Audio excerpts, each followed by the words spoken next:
హోపనోపనలో మనం చెప్పే phrases I'm sorry, please forgive me, thank you, I love you, అవి ఎందుకు చెప్తున్నాం, దానికి రీజన్ ఏంటి, దాని వెనకాల ఉన్నటువంటి ఎమోషన్స్ ఏంటి, మనం క్లాస్లో చాలా డీటెయిల్గా చెప్తాం. అయినా సరే ఇప్పటికీ చాలామందికి హోపనోపనలో సారీ ఎందుకు చెప్తున్నాం, ఫర్గివ్ ఎందుకు చెప్తున్నాం, thank you, I love you ఎందుకు చెప్తున్నామో అర్థం కావట్లేదు.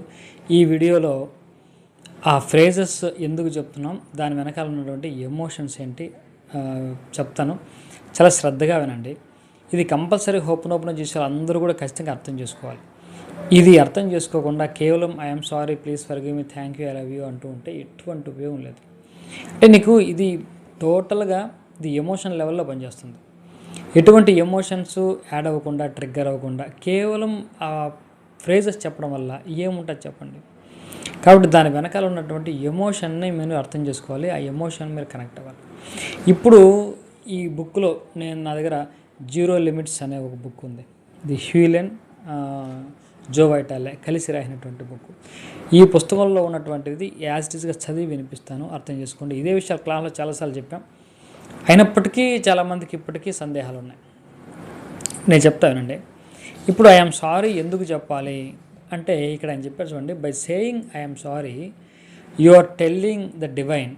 ఇది మళ్ళీ ఇంకొకటి, మనం ఈ sorry, thank you, I love you అనే ఫ్రేజెస్ డివైన్కే చెప్పాలి, డివైన్కే చెప్పాలి, డివైన్కే చెప్పాలి. పదే పదే మనం చెప్తూ ఉంటాం. కానీ వేరే వస్తువులు కొంతమంది చెప్పారు కూడా ఉన్నారు, కానీ అది రాంగ్ అని చెప్తున్నాం. మళ్ళీ ఇక్కడ బై సేయింగ్ ఐఎమ్ సారీ, ఈ సారీ చెప్తున్నప్పుడు దేనికి చెప్తున్నాం సారీ అంటే ఈయన చాలా డీటెయిల్గా వివరంగా రాస్తున్నాడు చూడండి. ఇక్కడ you are not asking the divine to forgive you, you are not asking the divine to forgive you. Asking డివైన్నే మనం అడగాలి. కానీ డివైన్ని దేనికి అడుగుతున్నాం, నన్ను క్షమించు అని అడగట్లా. ఇక్కడ లోతైన విషయం ఉంటుంది. You are asking the divine to help you forgive yourself. నిన్ను నువ్వు క్షమించుకోవడానికి సహాయం చేయమని అడుగుతున్నాను అని దాని అర్థం. ఐఎమ్ సారీ అనడంలో, ఎందుకంటే నేను కష్టాన్ని అనుభవిస్తున్నాను అండి, డివైన్కి ఐఎమ్ సారీ చెప్పాలి. ఇది తెచ్చుకున్నది నేనే, ఆ రెస్పాన్సిబిలిటీ నాకుంది, కాబట్టి ఐఎమ్ సారీ చెప్తున్నాను అంటే. అయినా సరే డివైన్కి ఎందుకు సారీ చెప్పాలి? నువ్వు ఎక్స్పీరియన్స్ చేస్తున్నావు, నువ్వు డివైన్కి ఏం ఇబ్బంది లేదు దీనివల్ల, ఎందుకు సారీ చెప్పాలి అంటే you are not asking the divine to forgive you. డివైన్ని, భగవంతుణ్ణి నన్ను క్షమించని అడగట్లా, కానీ భగవంతుని యొక్క సహాయాన్ని కోరుతున్నావు. దేనికి? నిన్ను నువ్వు క్షమించుకోవడానికి.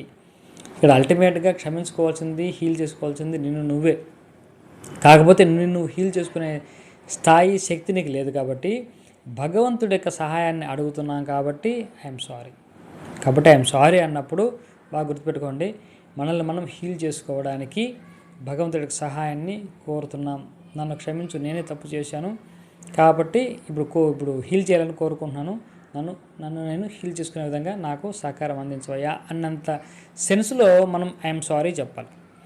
ఆ తర్వాత ప్లీజ్ ఫర్గివ్ మీ చెప్తాం కదా. ఈ ప్లీజ్ ఫర్గివ్ మీ ఎప్పుడు చెప్తాం, దాని అర్థం ఏంటంటే, ఇప్పుడు మన జీవితంలో మనకు తెలిసి కానీ తెలియక కానీ కొన్ని జీవితంలోకి వచ్చాయి. అది మనమే అలో చేసాం. అంటే అన్కాన్షియస్గా, కాన్షియస్గా కాదు, అన్కాన్షియస్గా. అంటే మీకు ఎలా చెప్పాలంటే, మనకి ఏ కష్టం వచ్చినా అందులో మనము క్రియేటర్స్ అని తెలుసుకోండి.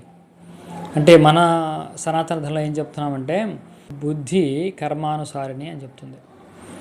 బుద్ధి కర్మానుసారిణి అంటే దాని అర్థం ఏంటి? వీడికి ఎటువంటి కర్మ అనుభవించాల్సి ఉందో అటువంటి బుద్ధి వాడికి పుడుతుంది అని దాని అర్థం.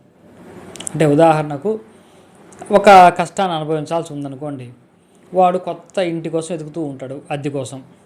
అప్పుడు ఒక ఇల్లు కనబడుతుంది, ఆ ఇంట్లో వాస్తు ప్రాబ్లం ఉంటుంది. వీడు ఆ ఇల్లే వీడికి నచ్చుతుంది, ఆ ఇంట్లోకి వెళ్తాడు.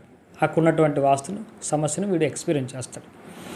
ఇప్పుడు ఆ ఇల్లు సెలెక్ట్ చేసింది వీడే కదా. అంటే వీడు తెలియదు, తెలిసి కాదు, తెలియకుండా కాన్షియస్గా కానీ అన్కాన్షియస్గా కానీ మనము ఆ ప్రాబ్లమ్ని క్రియేట్ చేసుకుంటూ ఉంటాం. నోటి దూల, ఇప్పుడు బాస్ని ఏదో తిట్టేశాడు ఆవేశంలో, ఆ తర్వాత వచ్చేటటువంటి కాన్సిక్వెన్స్ అన్ని అనుభవిస్తూ ఉంటాడు. కాబట్టి ఇవన్నీ మన జీవితంలోకి వచ్చింది అంటే మనమే అలో చేసాం వాటిని. కాబట్టి ప్లీజ్ ఫర్గివ్ మీ, కాబట్టి ఆ విషయం కోసం నన్ను ఫర్గివ్ చేయి అని ఇక్కడ అర్థం. So you have no idea how it got there, you don't need to know it. అంటే తెలుసుకోవాల్సిన అవసరం కూడా లేదు. అది ఎలా నా జీవితంలోకి వచ్చిందో నీకు తెలీదు, కానీ నీ ద్వారానే వచ్చింది.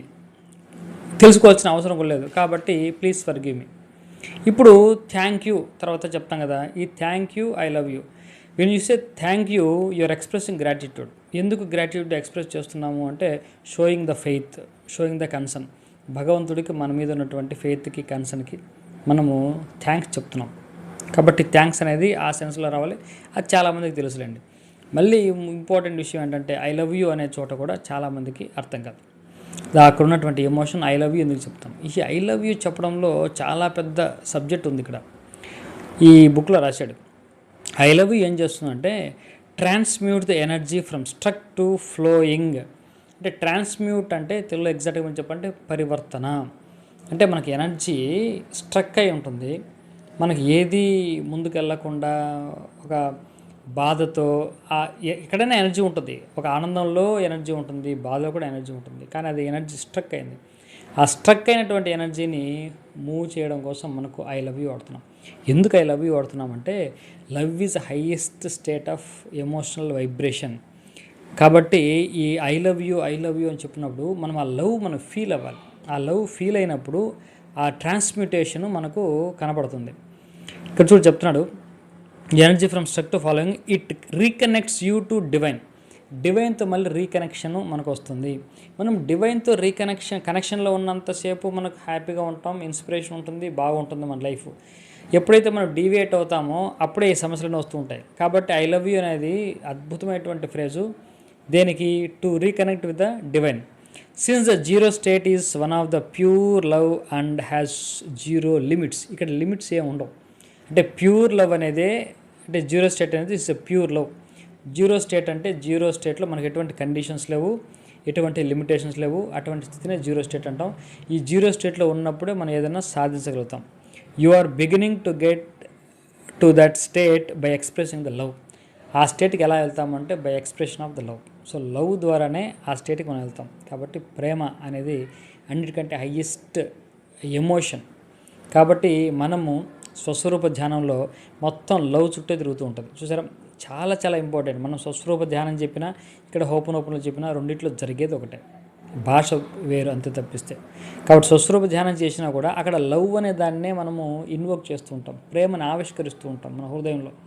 ఆ ఆవిష్కరించినటువంటి ప్రేమని మనతో పాటు ఇతరులకు, ఈ యొక్క పంచభూతాలకు, ఈ విశ్వానికి పంచుతూ ఉంటాం. కాబట్టి ప్రతి వస్తువుని, ప్రతి వ్యక్తిని, ఈ విషయంలో ఉన్నటువంటి జంతువుని అన్నిటిని కూడా ప్రేమిస్తూ ఐ లవ్ యూ అని చెప్తూ ఉంటాం. ఇక్కడంతా ఏం జరుగుతుంది అంటే మనము డివైన్తో రీకనెక్ట్ అవ్వడానికి బాగా ఉపయోగపడుతుంది. కాబట్టి హోపనోపనో సరిగ్గా అర్థం చేసుకొని ప్రాక్టీస్ చేయండి, మంచి రిజల్ట్స్ వస్తాయి. స్వస్తి.